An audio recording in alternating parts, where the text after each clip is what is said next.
I fly multiple times a year and have flown with over a dozen different international airline carriers. And this, by far, is the worst one yet. Leaving Guadalajara, we missed our flight after standing in the baggage drop for 2.5 hours. We were already checked in. We had to rebook a one-way flight, paying for additional accommodations for the night, taxis, and they would not help to comp for anything. Wow. Okay. It's not very hospitable. A shame. Don't book with this company. Okay. 8 hours delay and nothing to compensate. They find this perfectly normal. They're very rude and treat you like animals. Do these situations sound familiar? Yes, they do. Can you relate? Yes, I can. If you have flown Discount Airlines often, I'm sure you can relate to these situations. Yeah. So today we're going to unpack the Discount Airlines here in Mexico. We're going to have some fun doing it. We're going to give you guys some different pointers, and that's how we're going to roll today.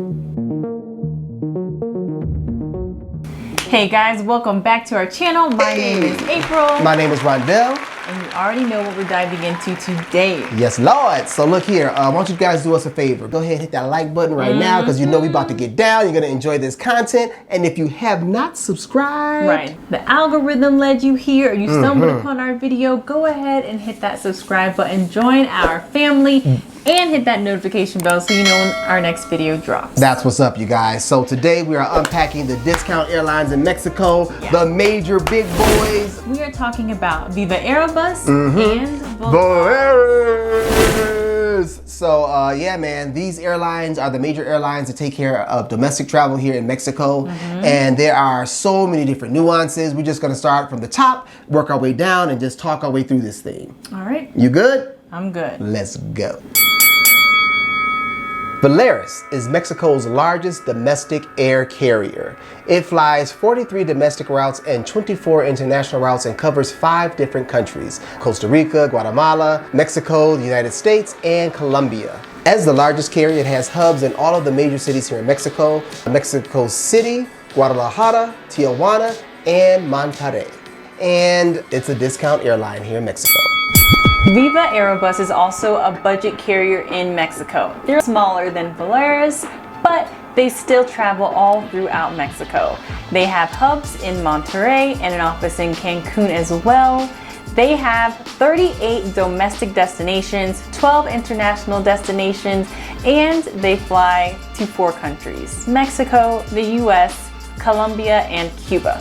We have flown discount airline carriers all over the world. And I must say, Southeast Asia got some things figured out. Yeah, they got their stuff together. For real. And we're gonna say Europe got some things figured out. You know what I'm saying? They chugging along, but they got some things figured out too. But it seems like the Americas are still feeling their way around, man. There's still some gray area and some etchy stuff going on. Yeah, it's more like you get what you pay for situation. Straight up. So we're talking about Viva Aerobus and Volaris Airlines, right? We see kind of the same complaints on both airlines. Yeah, a lot of the complaints from both had to do with bad and horrible customer service. Lots of hidden fees. Hidden fees and ridiculous flight delays. Delays and cancellations. Those were the major concerns and the major complaints from people. But you saw something while you were researching Viva Aerobus that I really didn't see with Volaris. Yeah, we checked out reviews on TripAdvisor and also airlineequality.com. And just combing through the first 3 pages of Viva Aerobus, there were a few people who commented that with their checked luggage, upon receiving it in baggage claim, it was open, damaged, and some items were missing. Now, I read through no less than 30 or 40 reviews for Volaris, and I didn't see that one single time. Now, I'm sure somebody's out there like, no, they broke my stuff, or they went through my stuff. All I'm saying is I did not read that in review, and you ran into that multiple times? I ran into it twice in the first like 3 pages that I combed. So, all right. We just want to say that TripAdvisor had them both at like a 3 and a 3.5 out of 5 stars. And that other one you said had like a 1 star, right? Was it? I think it was out of 10. I think it was out of 10 out of stars. 10. So, you know what I'm saying? These both get some low marks. And we got to say this too. You know what I'm saying? We talking all this jazz about these cats, but these are airlines that we hate and love. We love to hate them, you guys. They get us to where we have to go most of the time for some inexpensive costs, generally speaking, and we get there intact. And honestly, even with their ratings, I don't think it's really hurting their business at all. When you go to the airport and you go to the check-in counters, you know, there will be very small lines for American Airlines and for Delta, things like that. But you will see the longest lines for real. these Viva Airbuses be carriers. wrapped around the block, boys. So, you know, just wanted to say that as a disclaimer. Apart from that, these guys are pretty much going toe to toe.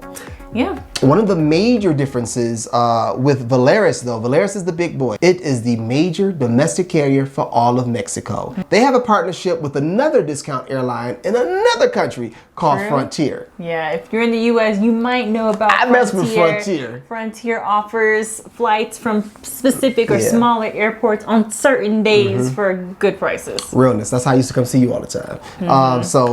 That is one major difference. I don't think that Viva Airbus has any type of international partners whatsoever. So as far as I know, it's just them. Every airline has their membership, has their special program for you to be a part of to earn miles or get discounts. True. And Viva Airbus has theirs. It's called Viva Fan. You can sign up yearly for, I think, about 550 pesos for the first year, or you can sign up monthly for 55 pesos every month for the first year. That's not bad. What kind of perks you get? Well, you get discounted airfares. All right. You get to add 5 kilograms onto your check luggage or your carry-on. Oh. And you Now get, that's kind of big. yeah, that's nice. We would use it, right? And you get access to special deals that they offer once a month. All right, that's interesting. Volaris also has a perks program. I think it's called Vpass. Another name I saw was V Club. And pretty much you pay a monthly fee to get access to discounts and to get a free airline ticket. Now they have one where you can pay 399 pesos to get a one-way ticket someplace and all you pay is the taxes, or you pay $639 per month to get access to a round trip ticket. And you can only travel to domestic places they have listed on their website. Now, the problem is, and this is the problem that I have with discount airlines, when it says all you pay for is the taxes. Look here, those taxes can be up to 60% of the price of the ticket. So is it really a discount? You know what? I don't know. Disclaimer. No matter what airline you fly throughout Mexico, you're going to be taxed with something called TUA, which is also known as the Departure Airport Tax or the Airport Departure Tax. Pretty much what Mexico is saying is, I'm going to charge you for using my airport, for using my bathrooms, for airport security, for all of my facilities and services. You're going to be charged this tax. If we go through like we're going to purchase a ticket, everything will look fine and dandy and like a super deal until they add that tax at the end. Until you get to that last page and you start cussing out loud. So at this juncture in time, I want to give you guys pointers. All right, so 3 hot tips for you.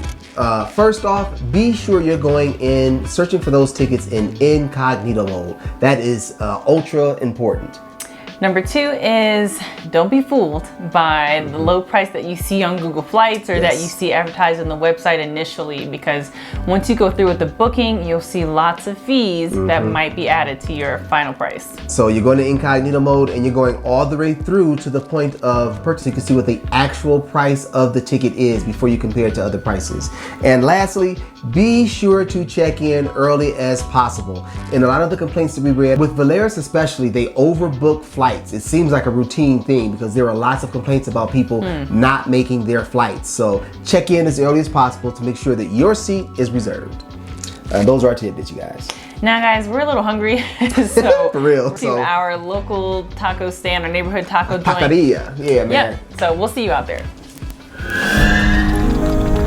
All right, you guys. So about these websites, you know, all these discount airlines got all kinds of hidden things that you need to watch for. Yep. For Volaris, the price that was shown in Google Flights was very close to the actual price that was shown on the actual website, except for seat costs weren't in there, but they nickel and dime you to death. If you want to offset your CO2 footprint, it costs some change. If you want to carry additional luggage, or if you want to carry any luggage, if you have the basic seating, it's just a lot of nickel and dimes to look out for. I was going through Viva Aerobus and you have to click through all these sections as well to add to decide if you want to add these additional prices on. And with the seats, like, I'm the kind of person where I don't care if you sit me, I just don't want to pay for the seat.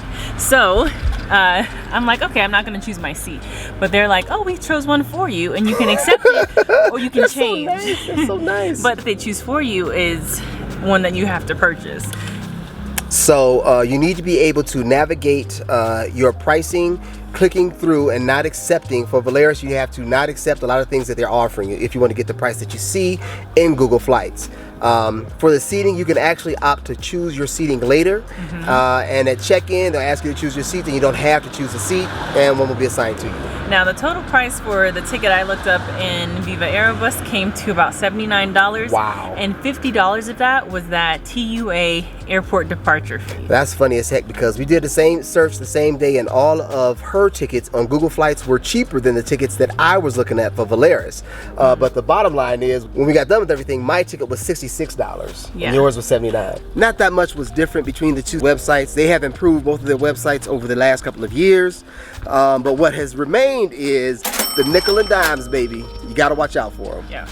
You guys, we found this taco spot just one random evening on our way to picking up pizzas from another restaurant that we really like. Right. And it was packed. So we knew that we had found the neighborhood taqueria. I swear, y'all, this spot is like in a parking lot somewhere. You know what I'm saying? But the food is really, really, really good.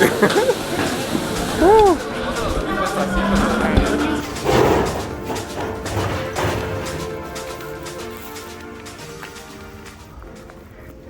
So when you come to Mexico, Mexico is open to you, just like Europe. You know what I mean? Just like Southeast Asia. There are ways to get around. You don't have to stay in there. You got 14 days of vacation. Why stay in one spot? Check out what's over here, because Mexico is so varied and different from east to west to north to south. You know what I mean? To central. It's just different cultures and different things to experience. So I strongly recommend you do that. One thing to add, if you are new to our channel, you might not have seen our video about how Mexico is enforcing their immigration policy. So you need this no matter what airline you travel, is to make sure you have your identification on you and your legitimacy for being in the country, whether that's your tourist FMM card or your residency card. Of course you need that for the airlines, but you need those for the buses as well. And this is to those first-time travelers out there who may not know. Just be ready, you guys. Be ready. I think that's all we have for you guys today, man. I hope you guys pick something up from it.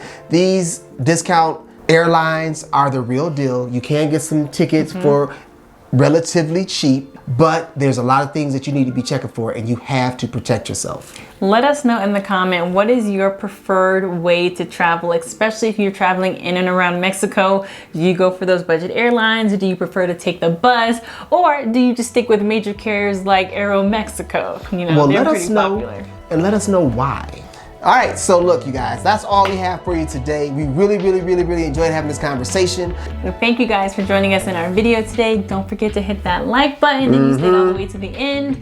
If you're not already subscribed, do that thing. Hit that subscribe button. Appreciate you. Hit that notification bell, you guys. We're dropping on a regular basis. Ain't no scheduled days. We're dropping them as we get them done. So hit that notification bell so you know when we drop. And thank you guys for hanging out with us today. My name is Rondell. My name is April. And we'll see y'all next time. Peace and love from the Eyebrows. Bye. Salutations.